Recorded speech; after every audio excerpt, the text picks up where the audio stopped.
দীর্ঘ ১২ বছর পর বিসিবির সভাপতি পদ থেকে সরে দাঁড়ালেন নাজমুল হাসান পাপন। তার জায়গায় নতুন সভাপতি হলেন সাবেক অধিনায়ক ফারুক আহমেদ।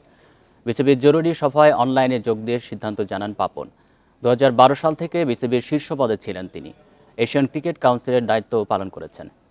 তার সময়কালে ক্রিকেট মাঠে সাফল্য যেমন আছে, তেমনি বিভিন্ন কর্মকাণ্ডে সমালোচিত হয়েছেন। বিশেষ করে বিসিবির কাজে স্বচ্ছতা নিশ্চিত করা যায়নি। এরপর নতুন সভাপতি হিসেবে দায়িত্ব নিয়েছেন সাবেক অধিনায়ক ফারুক আহমেদ। পরিচালনা পরিষদে আরও কিছু পরিবর্তন আসতে পারে।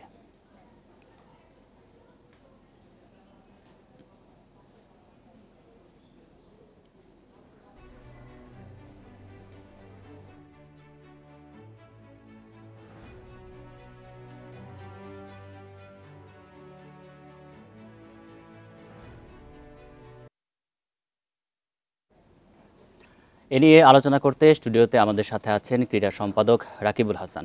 রাকিবুল হাসান, আপনাকে স্বাগত জানাচ্ছি। ধন্যবাদ। সাবেক যিনি সভাপতি ছিলেন নাজমুল হাসান পাপন, তিনি সরে দাঁড়িয়েছেন এবং নতুন সভাপতি তিনি হচ্ছেন ফারুক আহমেদ, সাবেক অধিনায়ক ছিলেন। আপনি বিষয়টিকে কিভাবে দেখছেন? তার সামনে নতুন যিনি সভাপতি হলেন, কি কি চ্যালেঞ্জ থাকবে? আচ্ছা, প্রথম কথা হচ্ছে যে ঘটনাগুলো ঘটলো, এটা গত ২-৩ দিন ধরে যে প্রেডিকশনগুলো চলছিল সেটাই একদম হুবহু সেটাই হলো। বুধবারে যখন কল করা হলো যে বিসিবির জরুরি সভা, এবং তার আগেই জানা যাচ্ছিল যে নাজমুল হাসান পাপন রাজি আছেন তিনি পদত্যাগ করতে, যেহেতু তিনি দেশের বাইরে আছেন, অনলাইনে যোগ দেবেন এবং যোগ দিয়ে তিনি পদত্যাগ করবেন। এবং তিনি পদত্যাগ করলে প্রশ্ন ছিল যে নতুন সভাপতি কে হবেন।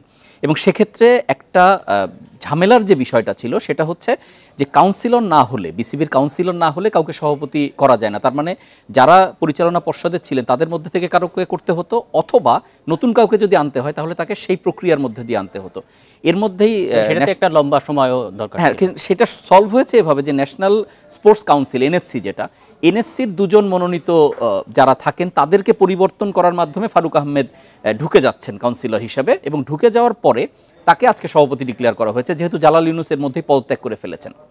এখন আপনি যে চ্যালেঞ্জের কথা বলছেন, যে দীর্ঘ সময় নাজমুল হাসান পাপন ছিলেন এবং একই সঙ্গে একটা পরিচালনা পর্ষদ কাজ করেছে মোটা দাগে, দুই একটা হয়তো চেঞ্জ হয়েছে, এবং এক্ষেত্রে তিনি যেভাবে বাংলাদেশ ক্রিকেটটা যতটা এগোতে পারত ততটা যে এগোয়নি, সেই একটা ঘাটতি বলি বা একটু আফসোস যদি বলি, সেরকম বিষয়গুলো ছিল। এবং বিসিবির নানাভাবে মানে সমালোচনাগুলো ঠিক সঠিক অ্যাড্রেস হয়নি।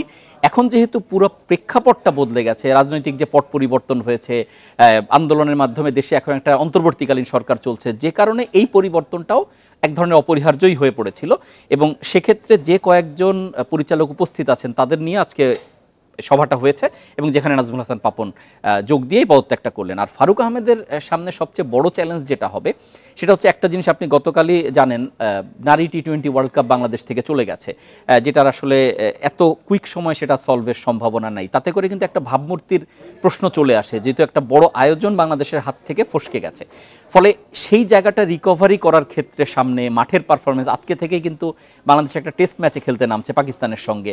যদিও এখানে নতুন সভাপতির কিছুই করার নেই, ক্রিকেটাররা যেটা করবে, কিন্তু তাদেরকে যে আত্মবিশ্বাসটা দেওয়া বা হয়তো একটা ফোন কল, হয়তো এইভাবে একটা আপাত দায়িত্ব, এবং তার পাশাপাশি বিসিবির যে ঘাটতিগুলো সেগুলো নিয়ে নানা মহলে কথা বলে তার ওটা বের করে নতুনভাবে দায়িত্বটা সাজাতে হবে। এটাই হবে মানে মূল চ্যালেঞ্জ।